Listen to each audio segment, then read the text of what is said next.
زمارونو ظلم به بالکل نه کوي. پلار په زوی، رور په رور، ګاونډي په ګاونډي، خاون په ښځه، ښځه په خاون، انګور په خواښې، خواښې په انګور، زیاتې به نه کوي. نن سبا چې د چا وس رسي که ګاونډي په ګاونډي ظلم ورسره کوي، چې وس یې بر شو خواښې په انګور، انګور خواښې. ډېر مسایل را دي. بیا انګور د دا نه بدماشه جوړه کړي او په خواښې ظلم کوي. خواښې غریبه بوډۍ وي، محتاجه یې ورته که نه، دا له دا نه بدماشه جوړه کړي او ظالمه جوړه کړي چې دا خو زما لاس ته ناسته ده. ته چې د چا ښځې او د چا د وجې نه مزې کې، هغه د چا نه پیدا دی. ظالمې ظلم ولې کې؟ او زوی ورته لمسی، خاون لمسی، د خواښې غریبه د بوډۍ ده، د خولې نه چې یو پوټې غوندې خبره وځي، نو دا ظالمه ورته خاون لمسی. او کله داسې ظالمان مې لیدلي چې خپله بوډۍ مور یې والده او خپل بوډا پلار یې والده. دا ظلم یوازې دا نه دی چې ټوپک سړی راوالي او بل پې ولي، دا ظلم خو بلا مرتبې دي. نو دا که انګور خاون لمسی مور ته او د یوې نه ورته سل جوړی او یا خواښې کنځي، دا انګور هم ظالمه ده. دا چې کله بوډی شو دغه چل به ورسره کېږي. دې وخت کې خو ته ځوانۍ په جوش کې، دې وخت یو خاون په تا مهربان دی نو په ځان نه پوهېږي، الله به درنه دا بدل اخلي پرېږدي چېرته بیا. یاد وساتئ زما وروڼو چې کم هلک په هلکانۍ او په ځوانۍ کې کم ظلمونه کړي دي، یا کمې پیغلې چې په خپله ځوانۍ کې څومره ظلمونه کړي دي، که دا هلک بوډا شو، دا پیغله بوډۍ شوه، حقه چل به ده سره په بوډاوالي کې کېږي.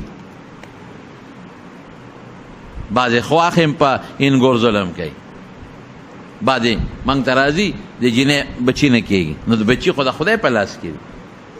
نو دا خواښې وله پیغورونه وایي تا بچي راونړله او تا داسې او ته دا نه بچي د دې اختیار کې دی چې راونړله او ته جینکۍ راوړی ولا کان نه راوړی. نو دا دې د چا خوښې چې د مالې جینکۍ پیدا شي.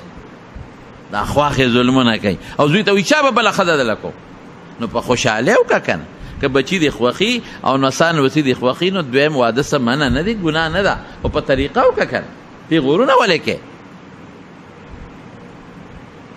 دارنګې خان په خپل نوکر او افسر په خپل لاندې کلاس فور ظلم او زیاتې، نو دا ګناه ده، دا ناروا دا حرام دی.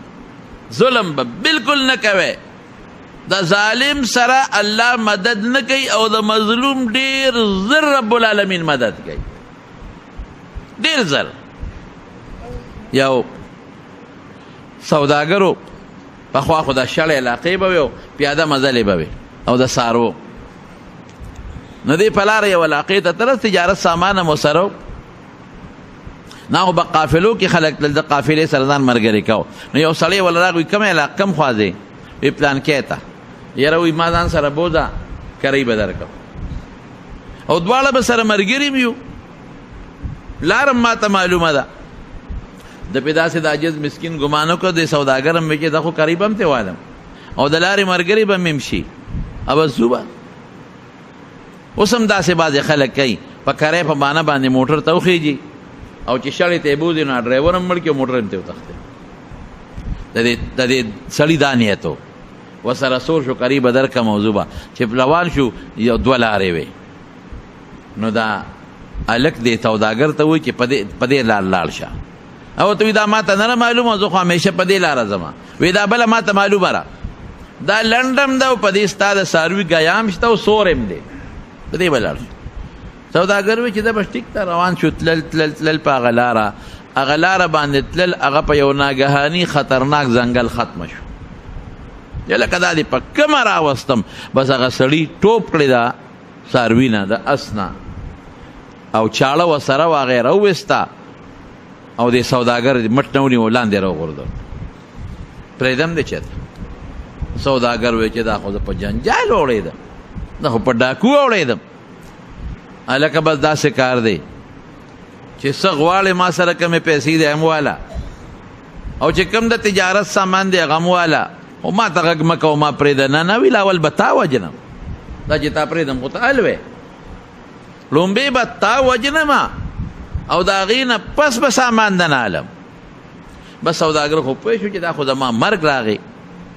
نو ډاکو ته وایي ښه داسې وکړه ما پرېږده چې یو 2 رکاته مونځ وکړم چې مې وجنې چې اخر کې خو یو 2 رکاته مونځ وکړم که نه. هغه وی زه وکړه وي دا مخامخ کپري نه د خلکو دا مې ټول وجلی دي دا ډوکي نه دا مې او دوی مونځونه کړي دي ما نه دي مانځه دوی نه دي خلاص کړی. ځکه ته مونځ کوې او ستا یو اخري هغه ارمان دي پوره به چې خو مونځ دې ما نه نشي بچ کولی. دې غریب مانځه ته ودرېده. انسان وس خو همدغه دی چې بیمار شي یا ګیر شي نو الله ته به چغه وایي. بل خو زمونږ څوک نشته که زمونږ دی خو زمونږ رب دی که الله دی. د غریب چې مونځ شروع که صورت فاتحه ووی او صورت وی تیر شو یو آیات ولا خوله له راغی امن یجیب المضطر اذا دعاه چې یو سړی محتاج ای او الله ته چغه وی څوک دی بې د الله نه چې بچ به کی بې د الله نه څوک نشي بچ کول. دا آیت یې د خولې نه ووته او ناګانه ټک ټک ټکار شروع شو. دی اوس مونځ کوي او ټکارو سره ناګانه یو شرق شو چې د راوګرځېده نو یو شهسوارو په اس باندې سورو نیزه ورسره وه او بس نیغ راغی د اس نه راکوشو او دغه ډاکو یې په نیزه باندې ښه مضبوط وو او چې د نیزې نه یې سینګ ویوه ویې غورځو نو اور پې بل شو په دې ډاکو باندې وسوځېد مړم شو سوځېد. دې سوداګر زر هغه سړي ته ور مخکې شو خدای د سره خو که ته څوک یې زه خو دې د غمه بچ کړم ډاکو ظالم خو زه وجلم د دنیا نورم وجلی دي زه خو د غمه بچ کړم. وی زه دې آیت امن یجیب المضطر غلام یم وی زه په اووم اسمان کې هم چې تا خدای ته چغه ووالې نو الله وی زه اسمان فرشته یم. الله وی څوک به د مدد له لاړ شي نو ما دله ځان راورسوه. نو ګوره چې ظلم به نه کې مظلوم د خولې نه چې اوخته غرق به په همسایه به ظلم نه کې په نوکر به ظلم نه کې په زمیندار به ظلم نه کې. زمیندار به په نیک هم ظلم نه کوي چې هر څه ته کور ته وړي او دا نوکر او همسایه به په هغه مالک هم ظلم نه کوي. دواړه طرف ته به ظلم نه کوي. خواښې به په انګور ظلم نه کوي. د انګور غریبه محتاجه د لاس به خدای ته اوچت کي ظالمې غرقه به شي او دا انګور به په خواښې هم ظلم نه کوي. دا خواښې خو بوډۍ د محتاجه د خدای ته به لاس اوچت کي تباه به شي. ګاونډي په ګاونډي مالک په خپل نوکر او مشر په خپل کشر کشر په خپل مشر ظلمونه به نه کوي. ظلم انجام طبعی ده. ظالم خدای را نیسي چې را ونیسي نو بیا پرېږدي نه. دې وجه نه ما د رسول الله مبارک دغه حدیث تاسو ته وایي چې ای مسلمانه د مظلوم د خیرونه ځان وساته. د خیرو د خدای په منځ کې هېڅ قسمه پرده نشته او زر قبلېږي. دعا وکړئ خدای موږ د ظلمونو نه وساتي. خدای موږ مظالمان کې او مم مظلومان کې. خدای مم ظالمان کې او مم مظلومان کې. الله مم ظالمان کې او مم مظلومان. بعضې دوستان حج روان دي زموږ نیاز علیم روان دی خلیفه صاحب حج روان دی په غریبۍ کې زموږ د حاجي صاحب هم روان دی. دا زموږ 2 کسان خو دلته ناست دي نور ملګري په دې جمع کې شته چې هغه هم روان دي د حج له. دعا وکړئ چې څوک هم حج له روان دي. زموږ د دې جمع ملګري ارشاد هغه هم پرون تللی دی رسېدلی بی. زموږ یو بل ملګری د مصباح جي صاحب تخبه هم پرون تللی دی ما ته اوس ټلیفون وکړه رسېدلی یم. چې څومره ملګري حج له روان دي الله ته په خیر او په خوشحالۍ ورسوي. او زموږ د دې جمع د ملګرو ته خو دعا وکړئ یا د دې خو ډېر په غریبۍ کې دا زموږ د دې جومات خدمت کوي خدای پې مهربانه شو.